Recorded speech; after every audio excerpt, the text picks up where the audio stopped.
So look, we're here day 2 in New York with Vinny DiMarco from Good Karma Brands. Obviously Norbert's here as well. And just to contextualize, introduce yourself. Who are you and what do you do here? Sure. Vinny DiMarco, as you said, market manager for Good Karma Brands. We've got 2 radio stations here in New York City, 98.7 FM and 1050 AM. ESPN programming, both stations are ESPN formatted, combination of network content, more national shows, as well as local shows on 98.7. We're also the radio home for the New York Jets, the New York Rangers, the New York Knicks, New York Islanders, and also currently carrying the Mets in Spanish on 1050, so we've got the Met games at night. And then we also operate digital sales operation here, selling ESPN.com, geo-targeted to select cities around the country. Awesome. So quite a full plate. Quite a portfolio. And you know, in your background, you know, what did you do to get to this point? So I started out actually at these radio stations back about 18 years ago when they were owned by ESPN and Disney, and spent some time here as a director of sales before I moved over to the more on the corporate side and the national side, where I was selling ESPN radio network and new business development and helping develop business for our ESPN radio affiliates around the country, which there are hundreds of. And also spent time working on our digital business on that side of the house, as well as most recently before I left ESPN, working also on our podcast business. And then Good Karma acquired these radio stations back on March 1st of this year, and they asked me to come over and run the radio stations and the market for them. Awesome. So you know, relatively kind of fresh into a slightly new role. What does your day-to-day look like at the moment? So the day-to-day looks like, you know, we've got a sales team here. I've got 2 sales managers, actually, I'm sorry, 3 sales managers here that focus on their specialties of the digital side of our business, as well as, of course, our radio talk shows and our play-by-play business. And then we've got a marketing team here also. And so my role is primarily managing the operations of the market from kind of top to bottom, managing the relationships with the teams, managing, overseeing the talent and the programming side of the house, as well as just making sure things are running smoothly and trying to think strategically about what's the next thing for us and how do we continue to grow our business in this environment. Mm-hmm. In our series of interviews with different radio stations, this is the first one that is sports-centric. Would you say that there's a significant difference in programming or strategy or operations in terms of sports radio versus average radio? Absolutely. I mean, sports, you know, sports is, I've sold, throughout my career, I've sold other formats. I've sold the news formats, I've sold music formats in my previous life prior to ESPN. You know, sports is unique in that it may not be the highest rated programming across the country, but it's the most passionate audience. And so it's a bit of a different sell. We spend a lot of time really working with our clients, our partners, to understand how those associations with our sports teams or with our programming, our different on-air hosts can enhance their business, right? And so it is definitely different from other formats, and it is, you know, with spoken word format is certainly one that allows for, you know, that foreground listening and impactful campaigns for our partners, right? A little bit more so. It's you know, sports, especially when it comes to the live sports, you know, it's not something you can record or listen back on. You know, live sports are live sports, and by the time the game is over, you already know the score, and so it really is appointment listening for people, for our fans, and then allows, again, that association for our partners. So less of a ratings sell or audience sell as much as it is a passion sell and creating those associations for our partners. So certainly different than the music side of the business. Right. So in terms of audience insights, would you say it's a better understanding of your audience given the format versus a news or music format? Yeah, I would say I would say we have to have a better understanding of our fans, and you know, you have fans, us carrying multiple sports teams that we have the fans that are Ranger fans are a passionate bunch, and we need to speak to them individually, and those fans are going to be different than a New York Jets fan or a New York Knicks fan. So we have to understand those fans, and we have to program to them, and we have to speak to them individually. And right now the Rangers are about to embark on Game 2 of their playoff run, which we hope will be a good long one. And so we have to customize that content. We know our fans are coming here to hear about the post-game, kind of talk through the game. Tough loss the other night in Game 1 after a triple overtime. So we need to be relevant in speaking to them. With our morning show the day following yesterday, we have to make sure we're leaning into that content because we know our fans are coming.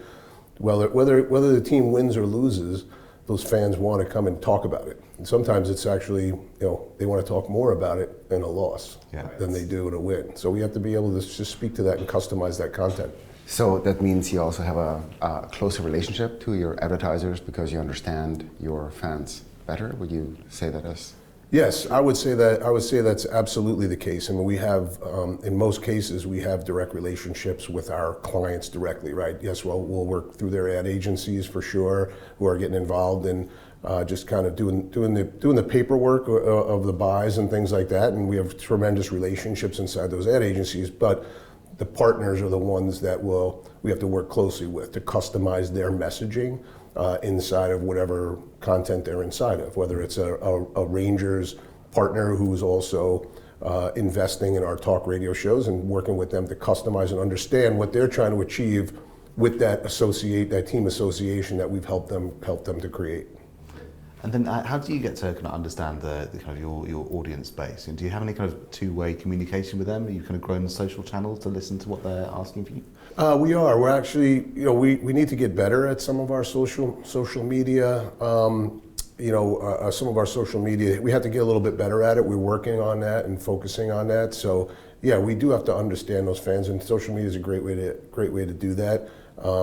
But yeah, I mean that's really the two-way communication. Is in a lot of our shows, whether we have our our show handles that we speak to our fans from, or some of our talent have their own social media channels that they'll use as well to speak to their fans individually. If we have like the Michael K show is made up of Michael K. It's also with Don LaGreca and Peter Rosenberg. Don, Peter, and Michael have their own individual followings outside of just the show following. So they speak to those fans as well individually, and so it helps to just engage with fans through different channels. Cool. Now we're looking a little bit about best practice in kind of audio advertising, right? And so one of the questions we're asking everyone is if you can think back to maybe the first audio radio ad that you heard, or like one that stands out to you from a while back.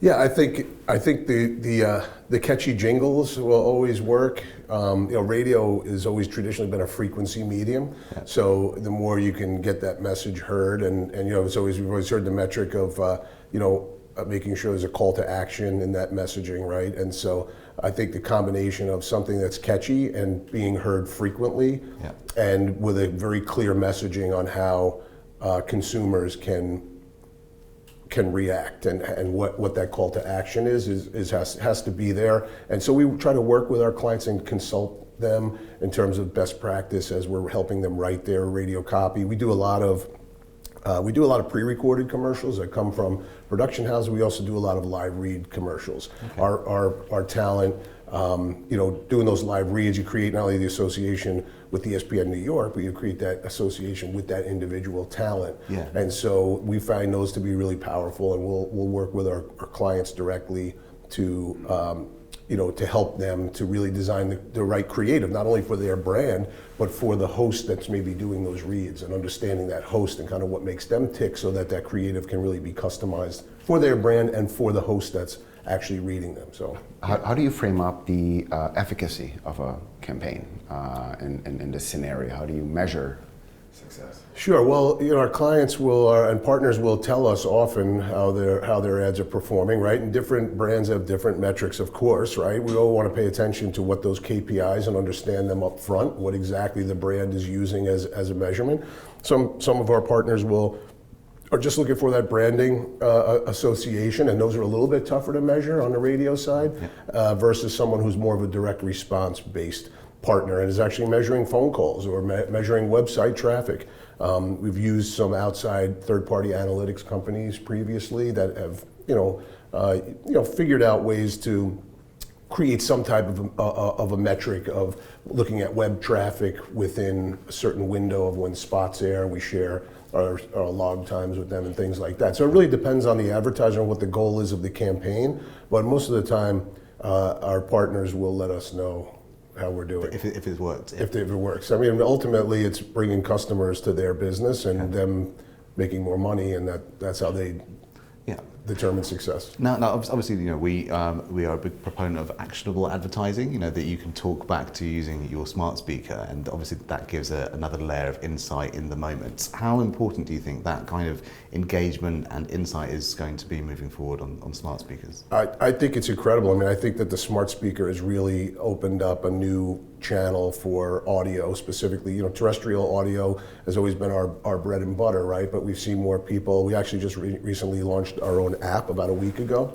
specific to ESPN New York and our content. And so, but on the smart speaker side, it's certainly interesting, especially in this environment where more people are at home. And so that at-home listening, radio is traditionally, terrestrial radio anyway, has traditionally been that in-car listening experience, right? Now, of course, there's, there are those smart speaker type of capabilities in the automobiles, but to be on those platforms and have the ability for consumers to interact with an ad on the radio or on that smart speaker, which is just an extension of radio on a different platform, it can be really powerful. And I think that advertisers are going to really welcome that. Right. What would you expect out of interactive voice in the future? How could it serve you, not just in content, but also in content monetization? What would be the most ideal outcome for you? I think, look, as we just talked about, advertisers want to see results. And so if any way that we're able to help them better measure audio, which is not as measurable as a digital media. So any way that we can help them measure those results, we know that radio works. Yeah. It's proven. It's been around for a long time, radio advertising and radio in general. And so we know it works. And oftentimes it's a challenge to show those metrics aside from did their cash register ring more. Yeah. So if we can help to, bring radio to a place where it's measurable like digital media is measurable, that's incredibly powerful and something that I think will help us see advertisers and partners swing more of their budgets to radio where rightfully it should be. Amazing, and then kind of building on kind of swinging revenue towards radio. You said that you're growing the team here. What's your outlook on growth for this industry, and what do you think is driving it? I think my outlook is really positive. We're actually doing really well right now in terms of our ad revenue. We're exceeding goals right now. We're exceeding budgets. We've seen some new revenue streams open up in the last couple of years. Sportsbook has certainly been one that's affected this state, and will continue to affect this state and other states beyond as we kind of move forward and different states legalize sports gambling. But my outlook is strong, as I think that we see. We know that radio works, as I said, and so what we see, over the last decade or so, digital media has been kind of the shiny new toy, right? And again, it's the measurability of it, and it's the instant feedback that advertisers are able to see from that. And so, but we also know that radio as a traditional medium works, and especially when we talk about in-car listening, where you see, people are closer to that point of purchase, and so we know that there's powerful there, and if we can figure out that way to reach those folks on radio and actually prove it out in more of a digital metric and prove to people how it works, I'm encouraged about radio isn't going away. This is awesome. So look, you're obviously hiring, and we're looking to kind of build the future of this industry, right? If you were a college leaver wanting to kind of get into this, what would your advice be to those individuals? For someone out of college? Yeah, who's just trying to get in. What steps and what should they do if they wanted to one day be sitting in your seat? Look, I think people who are passionate about sports, that's certainly a great foundation, because you can always sell. You always more effective at selling what you are passionate about. And so we look, not that we say that we look for people who are sports fans, but if we have, and we're talking all the time to young people who are coming out of college, and we're actually bringing in a bunch of interns this year for the first time in a few years. We're getting our internship program back on track. And I think that people who have a marketing brain and are interested in, either they've focused on that in college, right? That's been their major, or sometimes it's not even their major, they're just passionate about sports and they've got good personalities and know how to like to talk to people and engage with people. They can be successful in this business, and that's what we look for. It's not necessarily did they major in sports marketing in college, but are they good at talking to people, and are they passionate about sports and see the value in the associations that we can create. I mean, we have a really unique spot here. We can talk to a lot of different partners, whether somebody wants to affiliate with the NFL and the New York Jets, or it's maybe a different advertiser that wants to affiliate with the New York Rangers and the NHL. And we have the ability to really speak to a lot of different advertisers and find the right mix for them. And of course, the digital side of our business is really important as well, as we sell ESPN.com, and we're able to deliver, connected TV, as well as display ads and geo-targeted and all the capabilities that come along with being on ESPN.com. Now, just out of curiosity, radio is serving the community. How do you serve the community? What is your outreach and help and assistance of the community? So we try to be mindful of what's happening around us, right? And we try to lean into that. So, we've done a good job, I think, of, and continue to do a good job of, just listening to the community and listening to what's important at the moment, and leaning into that. And so that's really what it's about. It's about having your finger on the pulse of the city of New York and listening to it and reacting to it and serving those fans, not just as it relates to sports. I mean, people come to us because they trust us, right? They trust the ESPN brand, and they trust that they're going to get a good experience and a good product, and they trust that we're going to listen to what the community has to say, and we're gonna lean in where we need to lean in. Amazing. Now, if in kind of closing, if anyone wants to kind of listen to some of your output, where should they go? What would you be listening to on the way home? Well, I would tell you right away, go to your app store and download our new app that we just launched a week ago, ESPN New York.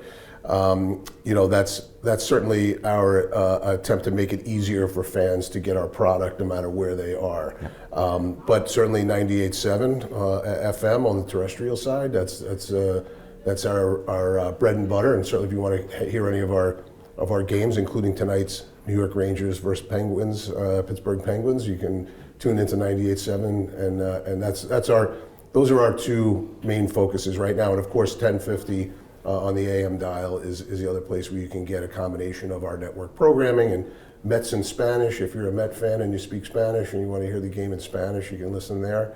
And so yeah, there's a lot of ways you can consume our product, and of course, on a smart speaker, if you want to, lean into that and ask for 98.7 FM, ESPN New York, you can catch us there. Fantastic. Well, look, you heard it here. Download the app and tune in.